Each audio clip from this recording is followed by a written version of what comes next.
다른 복음 10번째 복음 흐름이란 제목으로 메시지 하겠습니다. 성경에서 제일 중요하게 생각해야 하는 이 창세기 3장 문제, 특히 창세기 1장, 2장, 2, 3장은 절대 머릿속에서 떠나면 안 되고요. 거기에 뿌리를 두고 있어야 됩니다. 왜냐하면 우리가 문제를 모르고는 답을 정확하게 알 수가 없죠. 이 세상의 문제가 뭐냐? 진짜 인간 문제가 뭐냐? 하나님 살아계신데 왜 계속 전쟁이 일어나고 왜 재앙이 끊이지를 않냐? 도대체 이 문제라는 것은 어디서부터 시작되었냐? 이 뿌리를 못 찾는다면은 진짜 답을 가졌다라고 생각할 수 없습니다. 아무리 예수 이름 부르면서 신앙생활을 한다고 해도 진짜 문제를 알아야 진짜 답이 뭔지 알게 되는 것이죠. 그리고 문제를 알아야 확실히 왜 이 답을 강조해야 되는지, 왜 이 답을 지속해야 되는지를 알게 됩니다. 그래서 지난번에 인간의 근본 문제에 대해서 얘기를 했는데요. 지금 우리 인간은 내가 원치 않았지만 태어나면서부터 이 뿌리를 갖고 태어나기 때문에 이제 근본 문제라고 말하는데요. 세 가지죠. 하나님 떠난 문제, 죄 문제, 사단 문제. 여기에 대해서 이제 얘기했습니다. 이 세 가지는 어느 인간도 피할 수가 없는 문제인데요. 이것 때문에 원치 않았지만 이 속에 있으니까 뭘 듣고 사냐면 사단의 음성을 듣고 살게 됩니다. 이 사단의 음성은 결코 죽지 않는다. 눈이 밝아질 거다. 하나님과 같이 되어 선악을 알게 될 거다. 그랬어요. 이 사단의 음성은 하나님 말씀을 완전히 뒤엎어버리는 것이죠. 이렇게 사단은 사람들 속에서 죽기를 두려워 거기 매여가지고 종노릇하게 살게 하면서 결국은 정신과 육을 끌고 가는 그런 내용이 창세기 3장에 들어가 있습니다. 이때부터는 정신적, 영적인 것을 굉장히 두려워하면서 또 핑계대죠. 핑계대고 육신적인 고통, 해산의 고통, 땀 흘려 수고하는 고통, 하나님의 그 창조 원리 바깥에서 고통을 받는 그런 내용이 창세기 3장에 기록이 되어 있어요. 결과적으로는 창세기 3장 23절에 보면은 에덴 동산에서 쫓겨나서 그의 근본된 토지를 갈더라 그랬어요.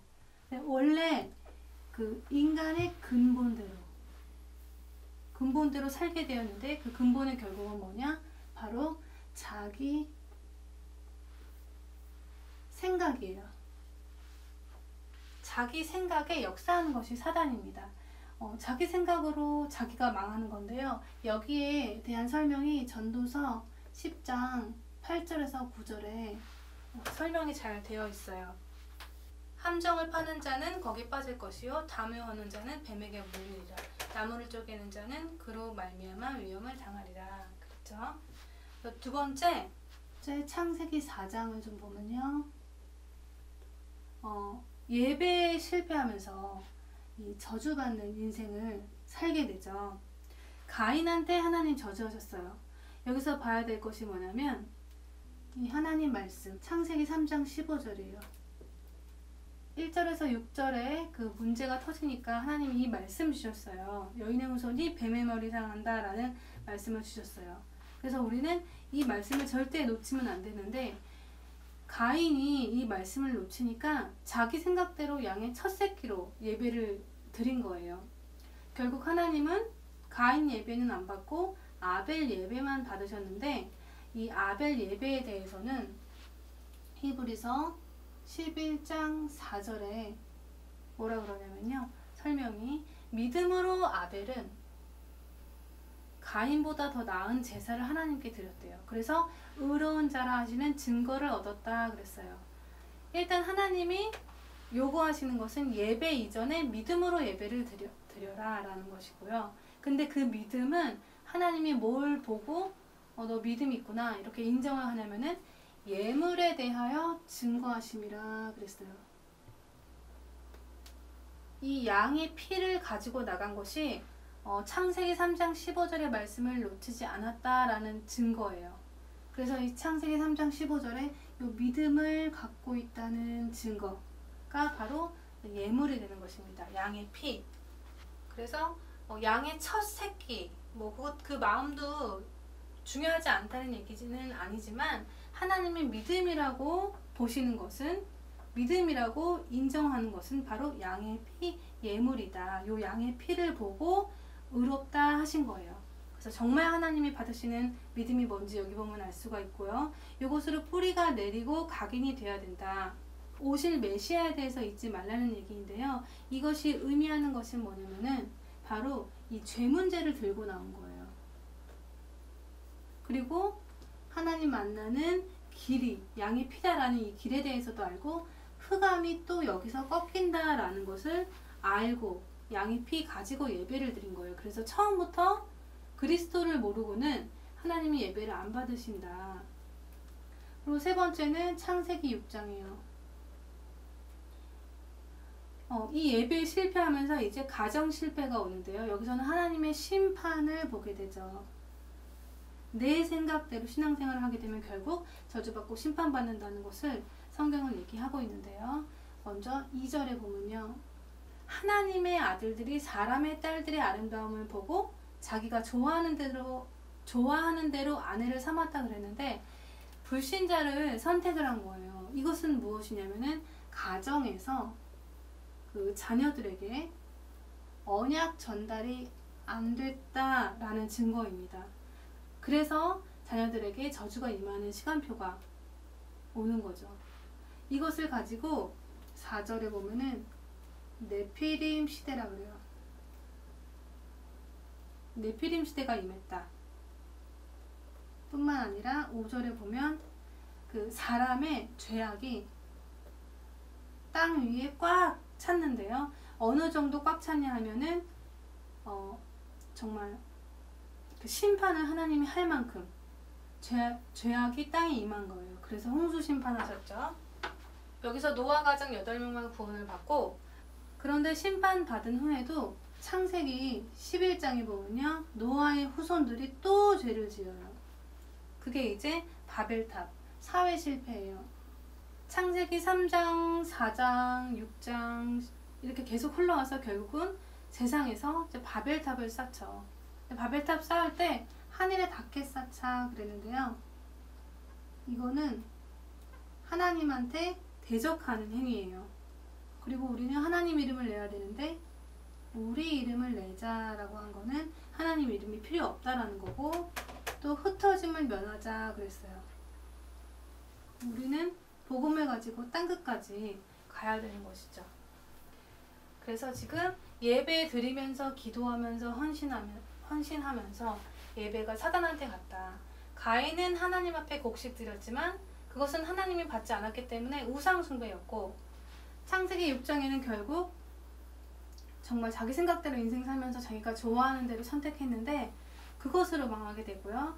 결국 사회에서는 뭘 해서 먹고 살까로 시작해서 자기가 좋아하는 것을 또 하는데 그걸 가지고 망하는 시간표가 왔다는 거. 그래서 처음부터 하나님께서 이 세상이 무엇 때문에 망할 거다라는 것을 말씀해 놓으신 것입니다. 이 문제가 처음부터 있었고 마지막에도 있을 거예요.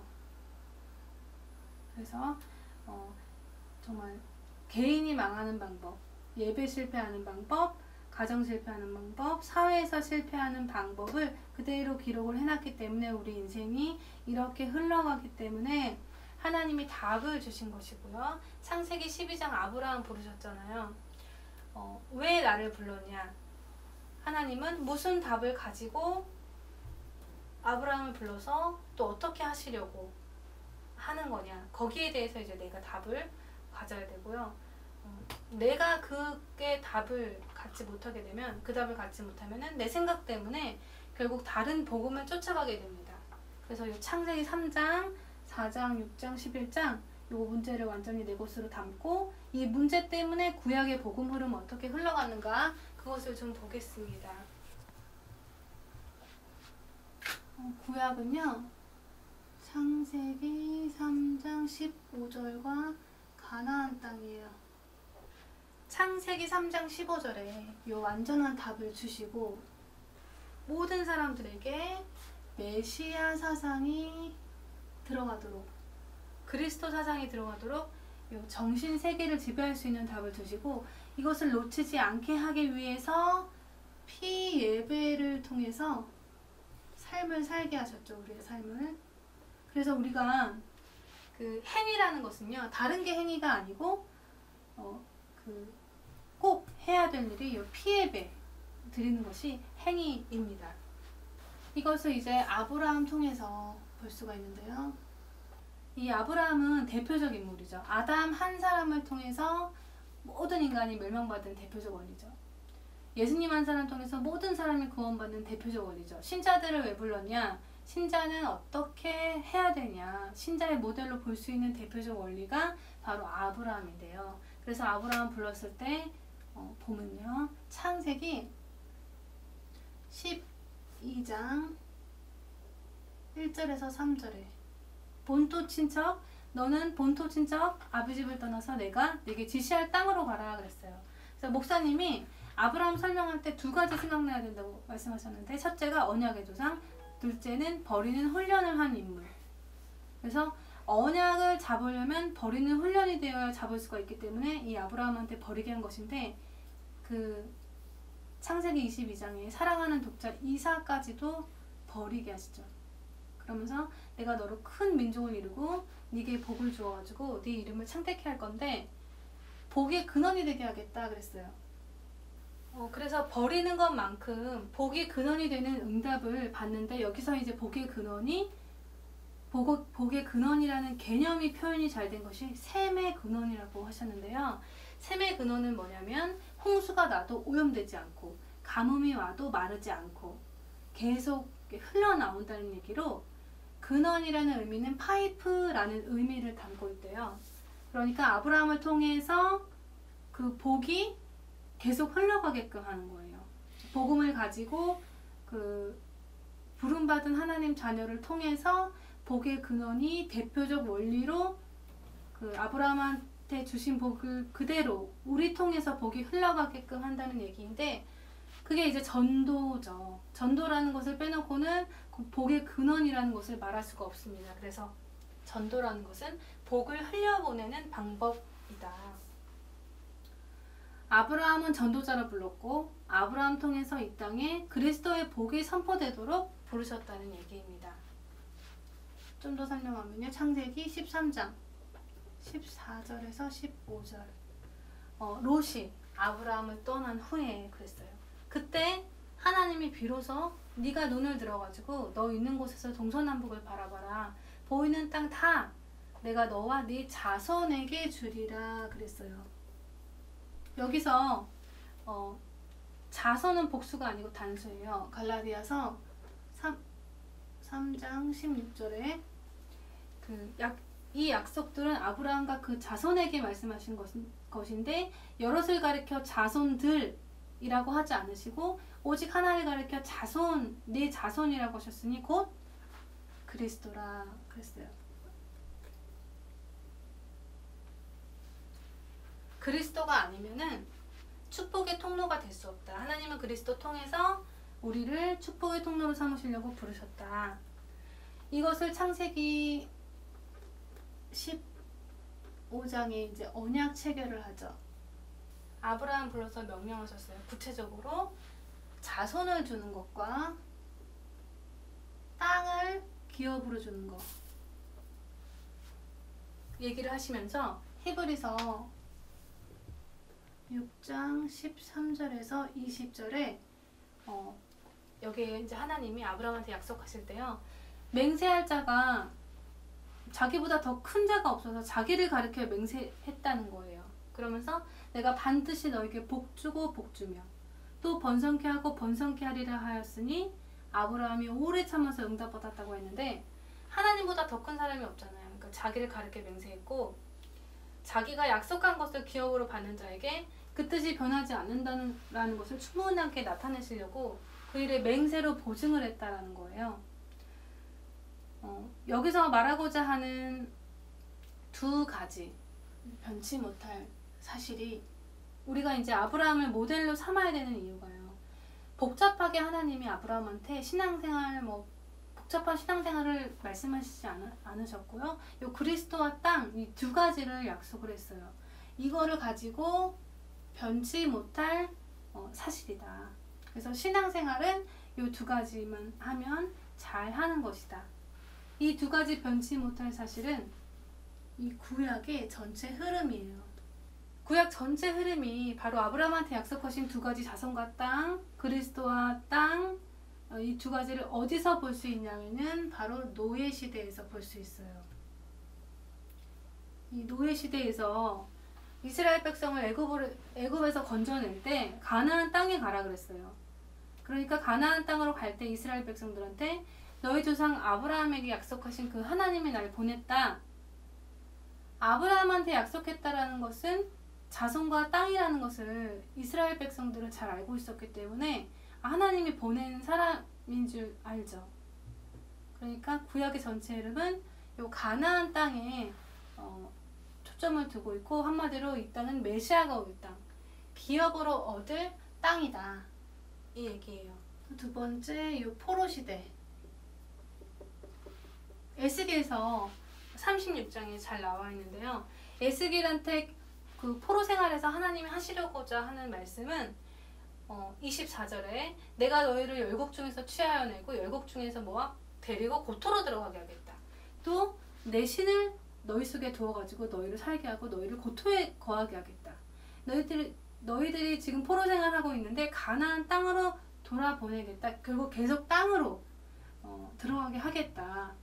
그래서 구약에서 잘 믿는다라는 것은 아브라함에게 약속하신 이 메시아 사상과 가나안 땅, 이 두 가지만 잘 믿고 있으면 그 믿음이 하나님 앞에 의롭다라고 인정받는 그 믿음입니다. 구약은 그렇고요. 이제 신약에는 그 주인공이 오셨죠.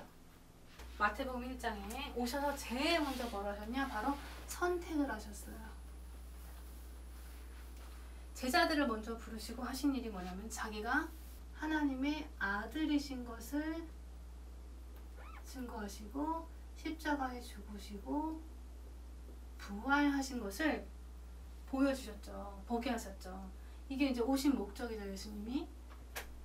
제자들은 계속 예수님 따라다니면서 여러 가지 정말 역사, 기적 다 봤는데 그 일어난 역사나 기적 거기에 초점을 두지 않는 것이 바로 제자입니다. 죽은 나사로도 살리시고 예수님이 38년 된 환자도 살아나고 눈먼 소경도 눈뜨게 하고 했지만 정작 그 병고침을 받은 사람들이 제자가 되지 않았어요. 제자는 하나님한테 그 선택을 받고 그 제자라는 증거는 바로 이 세 가지 선지자, 제사장, 이 왕. 이 비밀을 가지고 눈을 뜬 자가 제자입니다. 그래서 요한복음 1장에 제자들이 고백한 신앙 있잖아요. 그 고백이 잘 나와 있죠. 그리고 중요한 것이 바로 부활 메시지예요.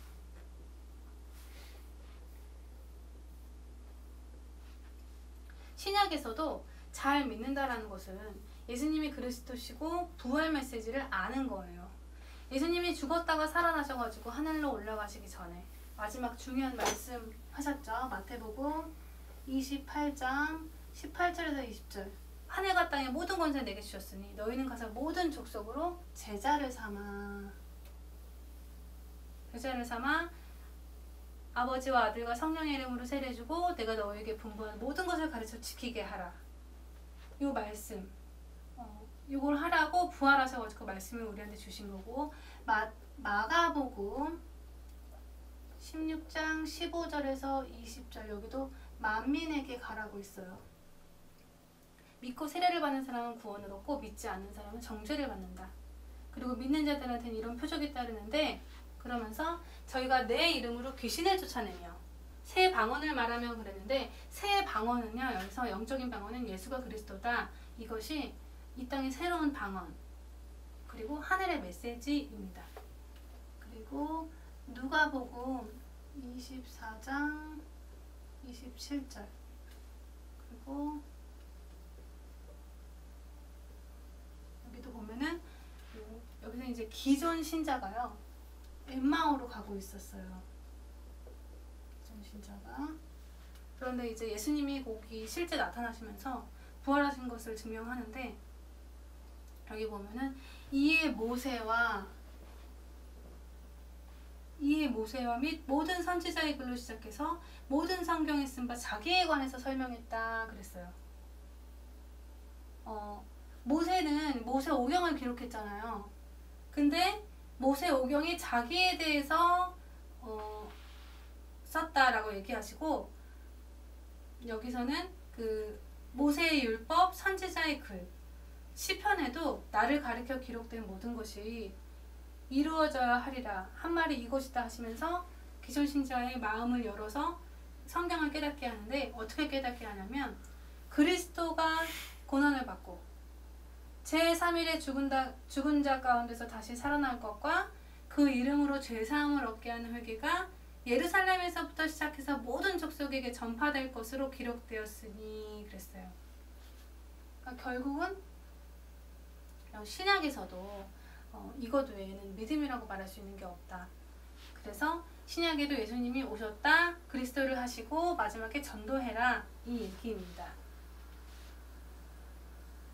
그리고 요한복음의 21장 15절에서 18절, 예수님이 베드로에게 찾아와서 어린 양을 먹여라 그랬죠.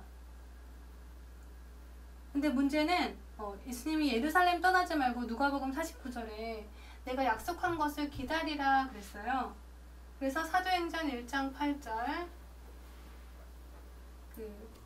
사도행전 1장 8절이 이 하나님 나라에 대해서 얘기하면서 이거 받을 때까지 기다려라 이렇게 말씀하시죠. 지금은 이제 말세예요. 말세인데, 구약에는 아브라함 신앙을 따라가야 되고, 신약에는 예수님의 부활 메시지 잡아야 되고, 말세에 잡아야 될 것은 뭐냐면은 사도행전 1장 8절 땅 끝까지 내 증인이 되리라, 이거를 잡아야 됩니다.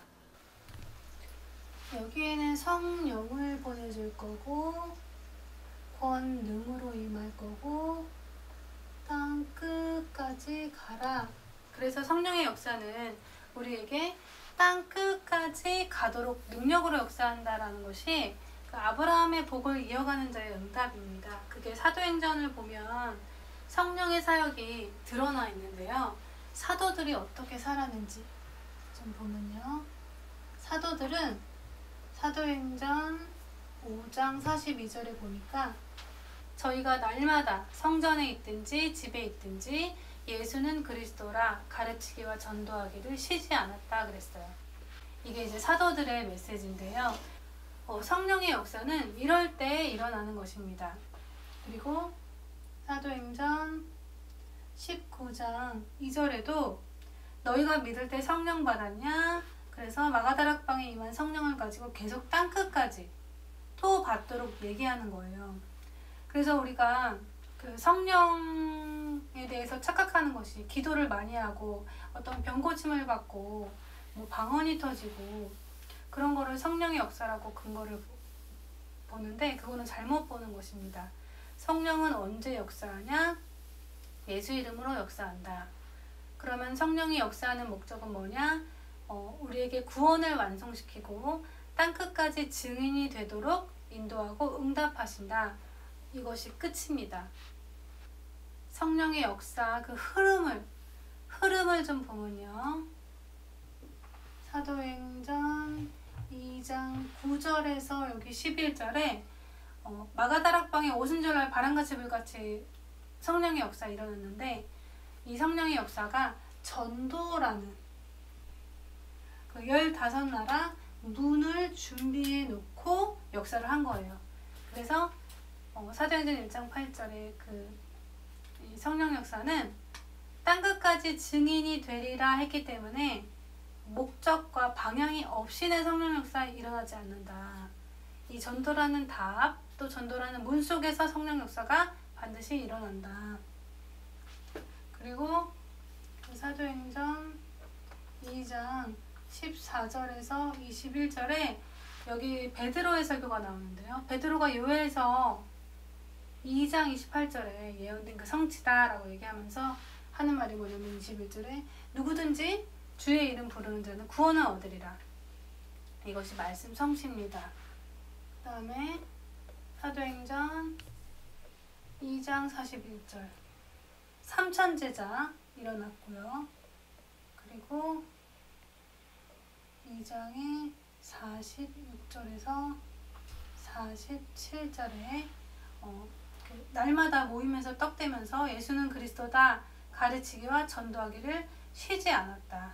그래서 성령을 계속 임하게 하는 응답 속에서 사도들이 계속 살아나갔다. 그 증거가 사도행전 28장 23절에 보면 여기 바울이 사람들이 많이 바울을 찾아왔어요. 그래서 일자를 정하고 바울이 아침부터 저녁까지 강론을 했는데 하나님 나라를 증거했다 그랬어요.